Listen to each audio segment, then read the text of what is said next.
I forced my son to use his savings to bail out my boyfriend. He says I chose a man over him. I'm not a bad mother. I need to say that right away because I know how this sounds. I know the moment people read the title, they've already decided I'm some kind of monster who put a man before her child. But that's not what happened. That's not the whole story. If people would just listen, really listen, they'd understand that I was trying to hold my family together during an impossible situation. But Marcus won't listen. He ran away 3 weeks ago, and now everyone acts like I drove him away on purpose. Like I wanted my 15-year-old son to disappear in the middle of the night. Like I'm celebrating being alone in this apartment that feels too big and too empty without him. My mother calls me every day demanding to know where he is. His grandmother threatened to involve authorities like I'm hiding him somewhere. My sister won't return my texts. Even my co-workers have started giving me these pitying looks, like they know something's wrong but are too polite to ask. Nobody understands what really happened. Nobody understands that sometimes being a parent means making difficult decisions that look bad from the outside, but make sense when you know all the facts. So let me explain. Let me tell you everything exactly as it happened, and maybe then people will stop treating me like a villain. Maybe I'll start by saying my name doesn't matter. Neither does the city we live in. What matters is that I spent 6 years as a single mother after Marcus's father decided parenthood was too hard and left us for a fresh start out west. 6 years of working 2 jobs. 6 years of coming home exhausted to a quiet apartment where my son had already fed himself and done his homework alone. 6 years of missing school events because I had to work. 6 years of watching other families, complete families, and wondering what was wrong with me that I couldn't keep one together. I did everything right, or at least I tried to. I kept a roof over our heads. I made sure Marcus had clothes and food and everything he needed. I sacrificed constantly. My social life, non-existent. My hobbies, what hobbies? My entire world revolved around work and Marcus, until I couldn't remember who I was before I became Marcus's mom. And Marcus was fine, better than fine. He was responsible and independent and never gave me any trouble. He made good grades. He worked a part-time job at the library. He was the kind of kid other parents envied. But he was also cold sometimes. Distant. Like he'd built this wall around himself that I couldn't break through no matter how hard I tried. He'd spend hours in his room with the door closed. He'd answer my questions with 1 or 2 words. He'd look at me sometimes with this expression I couldn't read, like he was waiting for something or judging something or just tolerating me. I told myself it was normal teenage behavior. That's what teenagers do, right? They pull away from their parents, it's developmentally appropriate. I read that in an article somewhere. But it hurt to give everything to someone who barely seemed to notice. Then I met Derek. Derek came into my life like sunshine after years of rain. He worked at the auto shop where I took my car when the check engine light came on, again, and I couldn't afford to ignore it anymore. He was charming and funny and actually seemed interested in me. Not in Marcus's mom, not in the tired woman juggling 2 jobs, but in me. When you've been invisible for 6 years, someone seeing you feels like winning the lottery. He asked me out for coffee, then dinner.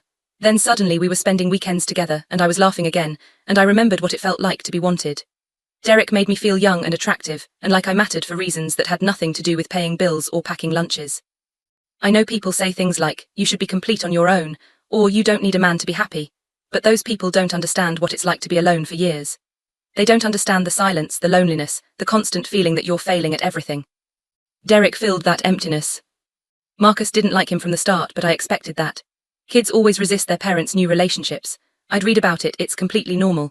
They feel threatened, jealous of the attention, worried about their position in the family. The articles all said the same thing: stay consistent, don't let your child's insecurity control your romantic life, and eventually they'll adjust. I was waiting for Marcus to adjust. Derek tried so hard with him. He'd ask Marcus about school, about his job, about his interests. He'd joke around, try to connect, offer to help with things. Marcus would just give these flat, one-word responses and disappear into his room like Derek was some kind of intruder instead of someone trying to be part of our family. It was borderline rude, honestly. He's testing you, Derek said after one particularly cold interaction. He's been the man of the house for years. He doesn't want to give up that position. That made sense. Marcus had gotten used to it being just the 2 of us. He'd gotten comfortable with his role, with having all my attention, with being my whole world. Of course he'd resist someone else coming in and changing the dynamic. I just needed to stay firm and show him that my having a relationship didn't mean I loved him less. The first real conflict happened during Marcus's freshman year science fair.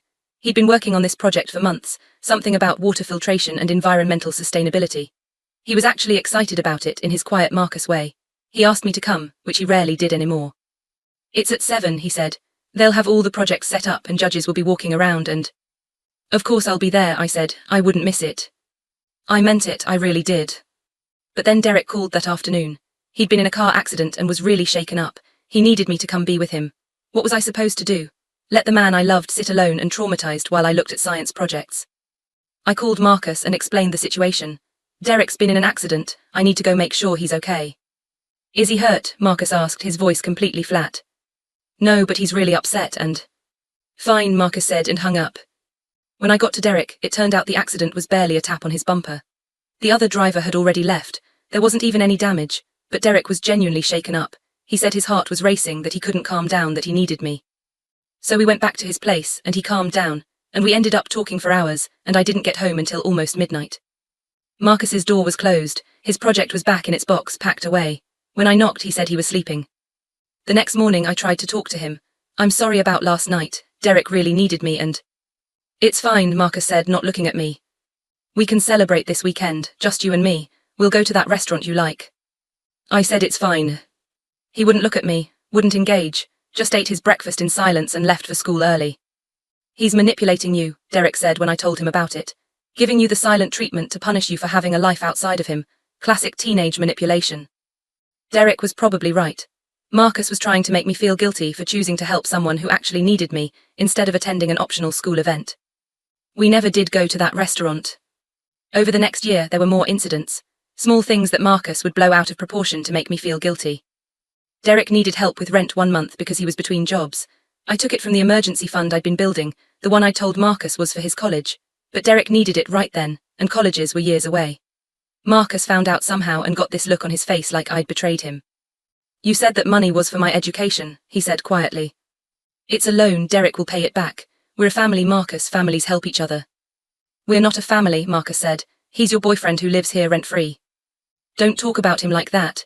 Derek is going through a difficult time, he's doing his best. Marcus just looked at me with that unreadable expression and went to his room. Derek never paid it back, but that's because his situation got worse before it got better. He couldn't find steady work. The economy was terrible, employers were discriminating against older workers, his resume had gaps that people held against him. It wasn't his fault. Then Derek's ex started causing problems, so he needed to stay with us temporarily, while he sorted things out. Temporarily turned into permanently, but what was I supposed to do? Kick him out on the street? I loved him. You don't abandon people you love when they're struggling. Marcus hated having Derek there full time. He'd spend all his time locked in his bedroom, coming out only for food and school. The living room became Derek's domain. He'd spend hours on the couch playing video games or watching TV while I worked my double shifts. Why doesn't he work? Marcus asked once. He's looking, the job market is terrible right now. The library is hiring, I could get him an application. Derek has more experience than a library job requires. He needs something that matches his skill set. Marcus just made this sound, not quite a laugh, not quite a scoff, and went back to his room. He was so judgmental, so quick to criticize Derek for struggling when he had no idea what it was like to be an adult, to have bills and responsibilities and pressure. 15 years old, and he thought he understood everything. People say teenagers are naturally self-centered, and Marcus proved that theory. While Derek and I were trying to build a life together, trying to make our blended family work, Marcus was obsessed with his savings account. Every birthday check, every holiday gift, every paycheck from his part-time job, into savings it went. He'd show me the balance sometimes, so proud of himself, like hoarding money made him mature. $4,200, he announced one day, showing me his phone screen. If I keep this pace, I'll have enough for community college by the time I graduate. That's great, honey, I said, but I was thinking, you're 16. Why are you so worried about money? Why can't you just be a kid? He had this whole plan mapped out, community college for 2 years to save money, then transfer to state. Every detail calculated, every dollar accounted for. It was impressive, I guess, but also kind of sad. Like he was already planning his escape from me. What about staying home for college? I asked once. You could commute to state, save money on housing. I want to experience dorm life, he said. Meet new people, actually have a college experience. Translation, I want to get away from you and Derek. He never said it, but I could hear it in his voice. Meanwhile, Derek and I were having our own problems. He'd started coming home later and later from his job searches. Sometimes he wouldn't come home until after midnight, smelling like beer and making vague references to networking opportunities. I tried not to be suspicious. I tried to be supportive. I tried to believe him when he said he was doing everything he could to improve our situation. But then I found the texts. I wasn't snooping. His phone was on the coffee table and a message popped up on the screen as I walked past. Just a preview, but enough. Last night was amazing, when can I see you again? My heart stopped. I picked up his phone. His password was my birthday, which had seemed romantic until that moment, and I read everything. Messages going back months, multiple women, plans to meet up, lies about where he'd been and who he'd been with. When Derek came home that afternoon, I confronted him. "Who is she?" I asked, my voice shaking. He didn't even try to deny it. "They don't mean anything, it's just stress relief. You've been so busy with work and I've been lonely." "Lonely? I'm working 2 jobs to support us, to support you." "See, that's exactly what I mean. You're always working, always tired, always stressed. I needed someone to help me relax." "So this is my fault." "I didn't say that." He rubbed his face, looking exhausted. "Look, I messed up, I know that, but I'm under so much pressure and you don't understand what it's like to be in my position." "What position?" "The position where someone else pays all your bills." He looked at me like I'd slapped him. "Is that what you really think of me?" And somehow, I ended up apologizing for making him feel inadequate, apologizing for being too focused on work, apologizing for not being available enough emotionally. That's what you do when you love someone, right? You meet them halfway. You take responsibility for your part in the problems. "I need you," Derek said, holding my hands. "I know I've messed up, but I need you. You're the only thing holding me together." And I believed him. God help me, I believed him. Things were tense but manageable for a few weeks after that. Derek promised to do better. He deleted the contacts, or said he did. He started coming home earlier. He was more affectionate, more attentive. Then he got arrested. It was a Saturday night. I was at home with Marcus watching TV when my phone rang. Unknown number. I almost didn't answer. "You have a collect call from the county jail." My stomach dropped. Derek's voice came on tight and scared. "Baby, I need you. I messed up. I need you to come get me out. DUI, possession of marijuana, resisting arrest. Bail set at $5,000. "I'll figure something out," I told him, my mind already racing through our non-existent options. "Just sit tight." I hung up and stared at the wall, calculating. My checking account had maybe $200. Savings were gone, long gone, drained months ago for Derek's various emergencies. Credit cards were maxed out. I'd already borrowed from friends until they stopped answering my calls. I had nothing. Except Marcus's money. I told myself it was temporary, just a loan. Derek would pay it back as soon as he got on his feet. The bail bondsman only needed 10%, $500, and then Derek would show up for court and we'd get most of it back anyway. But I knew that wasn't true. I knew the bondsman would want the full amount. I knew Derek had a history of not following through on things. I knew this was wrong. But what choice did I have? If I left Derek in jail, he'd lose everything. His dignity, his confidence, any chance of getting back on his feet. And he'd resent me. He'd leave me for not standing by him when he needed me most. And I couldn't be alone again. I couldn't go back to that empty, silent apartment where I was just Marcus's mom and nothing else. I couldn't lose another relationship. I couldn't fail again. Marcus was at work. I knew where he kept his debit card, in his wallet, in his backpack. I knew his PIN. He told me years ago, in case of emergencies. I told myself this was an emergency. I drove to the ATM with my hands shaking so badly I could barely insert the card. First withdrawal, $400. Maximum allowed. I drove to another ATM across town. Another $400, then another, then another. By the time I had all $4,200, I was crying so hard I could barely see to drive. But I did it. I drove to the bail bondsman's office and handed over the cash. They processed the paperwork. Derek was released that evening. He hugged me in the parking lot. "You saved me, baby. I knew you would. You always come through." "I had to use Marcus's college savings," I said quietly. Derek pulled back slightly. "Oh, well, I'll pay him back. You know I'm good for it. As soon as I get this court stuff sorted out and find work, I'll pay him back with interest." But Derek had never been good for anything. I knew that. I'd always known that. I just didn't want to admit it. Marcus came home from his library shift around 9 that evening. I was sitting on the couch, rehearsing what I'd say. How I'd explain. How I'd make him understand that this was temporary, that families help each other in emergencies, that Derek needed us. Marcus went straight to his room. I heard him moving around, then silence, then footsteps coming back down the hall. He stood in the doorway with his wallet in his hand, his face very pale. "Where's my debit card?" My mouth went dry. "Marcus." "Where is it?" His voice was shaking. "I had to borrow it. There was an emergency." He pulled out his phone and opened his banking app. I watched his face change as he looked at the screen, watched the color drain completely, watched his hands start to tremble. "You took all of it, not a question, a statement, flat dead." Derek got arrested. His bail was $5,000 and I didn't have any other options. "You used my college money to bail out Derek, still flat, still dead." "It's temporary, honey. Derek is going to pay you back as soon as." "No, he's not." Marcus looked up at me and I saw something in his eyes I'd never seen before, something cold and final. "He's never going to pay me back, just like he never paid you back for rent, just like he never paid for groceries or utilities or anything else, just like he's never actually done anything except take from us." "That's not fair." 4 years, Marcus's voice cracked. "I saved for 4 years, every birthday, every Christmas, every paycheck. I had a plan, I had a future, and you just took it. You didn't ask, you didn't tell me, you just stole it. I didn't steal it, I borrowed. For him, Marcus was shouting now, actually shouting. For Derek, the guy who cheats on you, the guy who treats me like I don't exist, the guy who lives in our house without paying rent and eats our food and uses our electricity and has been using you for 2 years. Derek is my partner. Derek is a loser, tears were streaming down Marcus's face. And you chose him over me. Again, you always choose him over me. My science fair, my birthday, my college fund, you always pick him. Marcus, you're being dramatic. I'm being dramatic, he laughed, this awful broken sound. I just lost 4 years of savings because my mother stole it to bail out her deadbeat boyfriend, and I'm being dramatic.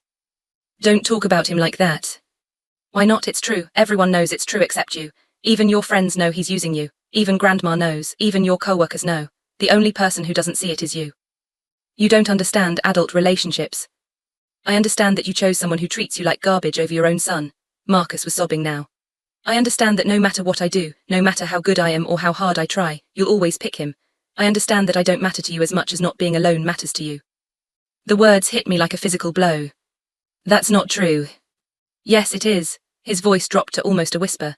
You're so afraid of being alone that you'd rather have someone who doesn't love you than have no one at all, and you're willing to sacrifice me to keep him. I'm your mother, I'm trying to hold this family together. What family? Marcus shouted. We're not a family doesn't steal from each other. A family doesn't choose their boyfriend over their kid. You're not trying to hold anything together, you're just clinging to someone who's going to leave you anyway. You don't know that. Yes, I do, and so do you. You know he's going to leave, but you're so desperate that you'll give him everything we have just to keep him around a little bit longer. Even if it means destroying my future. Marcus, please. I want my money back, all of it, by the end of the week. I don't have it right now. Then get it from Derek. Get it from your boyfriend, who I was apparently less important than. Derek doesn't have it either. Marcus laughed again, that broken sound. Of course he doesn't, he'll never have it, you'll never get it back. It's gone. My future is gone because you gave it to someone who's never given you anything. That's not fair. What's not fair is that I've been watching you choose him over me for 2 years and I kept hoping you'd stop. I kept hoping you'd see what he is. I kept hoping that eventually you'd choose me. But you won't, you'll never choose me. He turned to go back to his room. Marcus, wait. I'm done, he said without turning around. You have 1 week to get my money back or I'm leaving, and I'm not coming back. He closed his door, locked it, and I stood in the hallway listening to him cry and I didn't go to him. I should have broken down that door and held him and told him he was right about everything.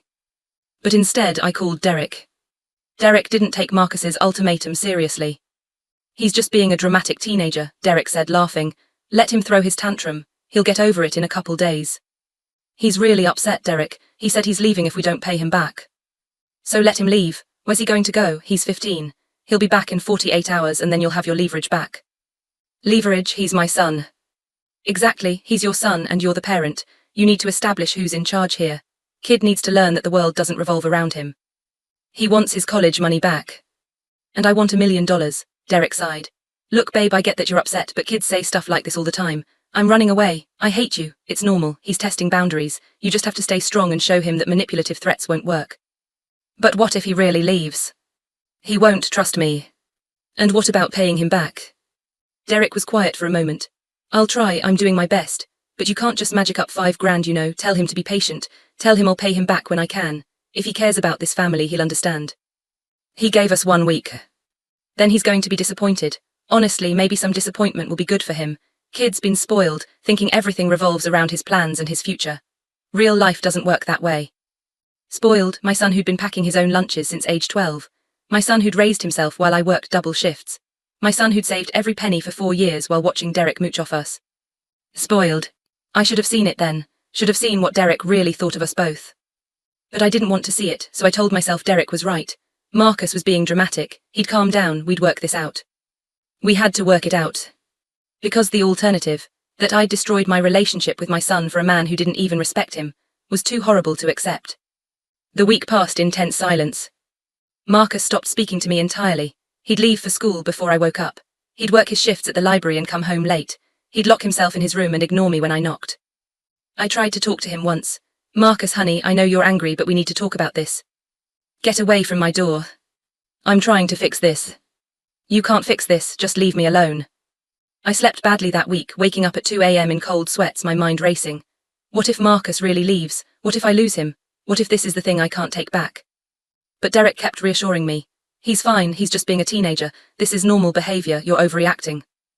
On the 7th day, Marcus's grandmother sent him his birthday check. $50. His 16th birthday was coming up in 2 weeks. I found the envelope on the kitchen counter that evening. By morning it was gone. And so was Marcus. I woke up at 6 a.m. to use the bathroom and noticed Marcus's door was open. That was unusual, he always kept it closed. I looked inside. The room was too neat, his bed was made. His backpack was gone, his favorite hoodie was gone, his phone charger was gone. On his desk, weighted down by a textbook, was a piece of notebook paper. I'm leaving, don't look for me, I'll be fine. I'm staying with someone who actually cares about me. You chose Derek over me every single time and I'm done waiting for you to choose differently. That was it, 15 years of being his mother and I got 3 sentences. I called his phone immediately, straight to voicemail. I called again and again and again. Nothing. I texted Marcus, please come home, we can talk about this. Not delivered. He'd blocked me. I called his grandmother, trying not to panic. Has Marcus contacted you? No, why, what did you do? Nothing, we just had a disagreement and... What kind of disagreement? Just normal parent-teen stuff, he's being dramatic. What did you do? I couldn't tell her, I couldn't say I stole his college savings to bail out my boyfriend. So I said, we had an argument about money, he'll calm down, if he calls you please tell him to come home. If you hurt that boy, she started but I hung up. I drove to the library where Marcus worked. His manager said he'd called in that morning and quit. No explanation, just quit. I drove to his school. They said he'd been absent for 3 days, I hadn't even noticed. I called his few friends, the ones whose numbers I had. None of them had seen him, or if they had, they wouldn't tell me. By evening I was frantic. I sat on Marcus's bed, clutching his pillow, crying so hard I couldn't breathe. Derek came home around 9. Marcus ran away, I said. What? He didn't sound concerned, he sounded annoyed. He's gone, he left a note and blocked my number and quit his job and... So call the cops. I can't. Why not? Because, I stared at him. Because if they find him and ask why he left, he'll tell them everything, about the money, about you, and then CPS will get involved and... Oh, Derek's face changed. Yeah, you probably shouldn't call the cops then. That was it, that was his entire reaction. Not I'm sorry, not this is my fault, not let me help find him. Just you probably shouldn't call the cops. And still, I made excuses for him in my mind. He's stressed about his court date. He doesn't know how to handle emotional situations. He cares, he just doesn't show it well. He'll come back, Derek said. Kids always come back. What if he doesn't? Derek shrugged, then I guess he made his choice. Something twisted in my chest at those words, but I swallowed it down, pushed it away, refused to feel it. Derek left 4 days later. I came home from work. I'd been driving around looking for Marcus during my lunch break, and Derek's things were gone. Not all of them. He'd left some clothes in the closet, left his toothbrush, left the video games he'd spent hours playing instead of job hunting. But his important stuff, his laptop, his good shoes, his documents gone. There was a note on the kitchen table. Babe, this has all gotten too complicated. I need some space to sort out my head and figure out my court stuff. I'll call you when things calm down. Take care. Take care. Like I was a stranger. Like he hadn't lived in my apartment for 2 years. Like I hadn't just destroyed my relationship with my son for him. I called him straight to voicemail. I texted Derek, please call me. We need to talk about this. Not delivered. He'd blocked me too. I sat on the floor of my empty apartment and laughed. Actually laughed because it was so absurd. So perfectly, horribly absurd. I'd lost my son to keep Derek. And Derek had left anyway. It's been 3 weeks now. 3 weeks of this apartment feeling too big and too quiet. 3 weeks of jumping every time my phone buzzes, hopping it's Marcus. It never is. 3 weeks of lying to everyone about where Marcus is. Staying with his grandmother for a bit, I tell my co-workers. He wanted a change of scenery. 3 weeks of not calling the police, because I'm terrified they'll find him and he'll tell them everything and I'll lose him permanently. At least this way, there's still a chance he might come home on his own. 3 weeks of stalking Derek on social media through a fake account. He's in Florida now, posted pictures from the beach. He's staying with someone, a woman I think, though he was careful not to show her face. He looks happy, relaxed, free. Like we never existed. The bail bondsman called twice looking for him. Apparently Derek missed his court date. Apparently I'm responsible for bringing him back or paying the full bond amount. I told them I don't know where he is, which is true. They said they'd take legal action. I hung up. I lost $4,200 that wasn't mine. I lost the man I gave up my son for, and I lost Marcus. I replay everything obsessively, looking for where I went wrong. But I don't think I did go wrong, not really. I was in an impossible situation. Derek needed help and I was the only person who could help him. Marcus is young, he has his whole life ahead of him, he can rebuild his savings. He can still go to college just maybe a year or two later. Is that really so terrible? Derek, on the other hand, is older, he needed help now. If I'd abandoned him when he needed me most, what kind of person would that make me? Yes, he left, but that's not my fault. He was under so much stress, the arrest, the court case, the financial pressure. People crack under that kind of pressure. It doesn't mean what we had wasn't real. And Marcus chose to leave. I didn't kick him out. I didn't tell him to go. He made that choice himself. He could have stayed and worked through this like a family, but instead he ran away like a child. Which he is, I guess, a child. My child. The one I raised alone for 6 years after his father left. The one who never caused problems, never asked for anything, just quietly saved his money and made his plans, and tried to be invisible so he wouldn't be a burden. The one who finally asked me to choose him, and I chose Derek instead. Sometimes late at night when I can't sleep I let myself feel it, the enormity of what I've done, the betrayal, the theft, the choice. But then morning comes, and I push those feelings away. Because if I let myself fully feel them, if I let myself fully understand what I've destroyed, I think it might actually kill me. So I tell myself Marcus is being dramatic. I tell myself Derek will come back eventually. I tell myself this is all just a rough patch and everything will work out fine. I tell myself lies because the truth is unbearable. The truth is that I had a son who loved me unconditionally, and I traded him for a man who loved me not at all. The truth is that I was so afraid of being alone that I destroyed the one relationship that was never going to leave me. The truth is that I am alone now anyway, the exact thing I was trying to avoid, but this loneliness is so much worse because it's the kind I earned.